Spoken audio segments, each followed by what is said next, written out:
Um navio em perfeito estado, carga intacta, suprimentos para meses e, de repente, absolutamente ninguém a bordo.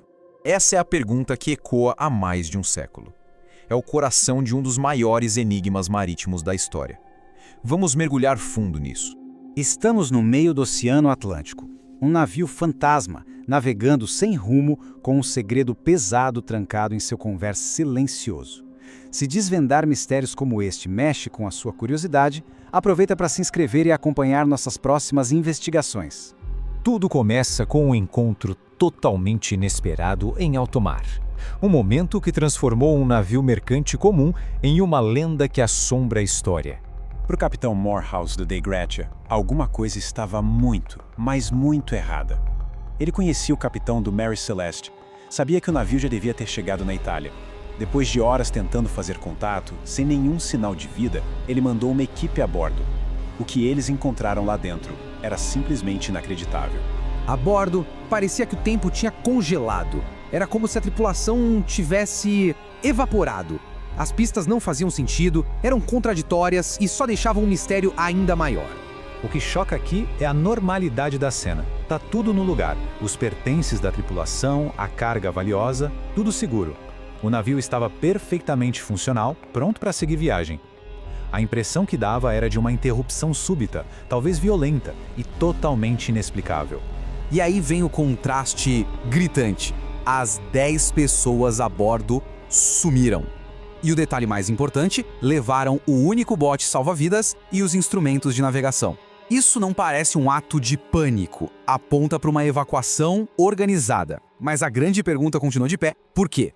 Para a gente entender essa decisão, a gente precisa entender o homem que a tomou. Porque o mistério do Mary Celeste não é só sobre um navio, é sobre as pessoas que tiveram seu destino perdido no mar. O capitão Briggs não era nenhum novato, pelo contrário. Era um marinheiro respeitado, conhecido pela calma, pela competência, um homem de família, que fez questão de reformar a cabine do navio para poder levar a esposa e a filha. Ele seria a última pessoa no mundo a abandonar seu comando sem um motivo esmagador. Isso não foi só a perda de uma tripulação, foi uma tragédia familiar. 10 vidas, incluindo a de uma menininha de 2 anos, simplesmente apagadas, sem deixar nenhum rastro. É a escala humana desse evento que o torna tão assustador. E aqui está o detalhe mais doloroso de todos. O pequeno Arthur Briggs ficou em terra, esperando o retorno dos pais e da irmãzinha. Ele esperou pelo resto da vida.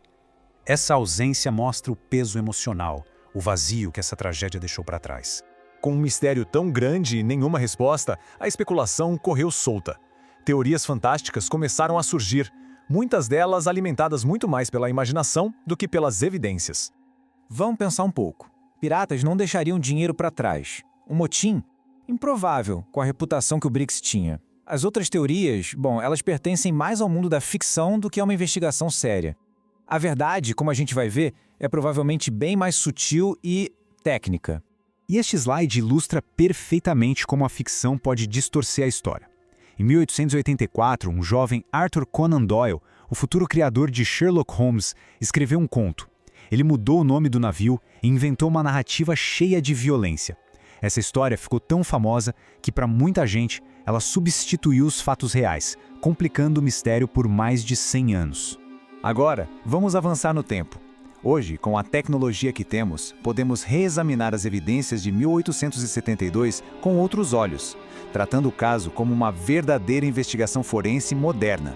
Para entender o que aconteceu, os cientistas usaram o ICOEDS. É um banco de dados gigantesco, com registros históricos de ventos e correntes. Com ele, foi possível traçar o caminho que o navio fez depois de ser abandonado. E a conclusão foi surpreendente. Sim, o Mary Celeste poderia ter navegado sozinho por centenas de milhas até o ponto exato onde foi achado. Então, chegamos num ponto crucial. O capitão Briggs estava perdido. Seu instrumento de navegação mais importante, o cronômetro, estava com defeito. Ele estava sob pressão, desorientado e se aproximando de uma área perigosa perto dos Açores, dias depois do previsto. No meio da carga que parecia intacta, tinha uma anomalia. Uma peça que não se encaixava.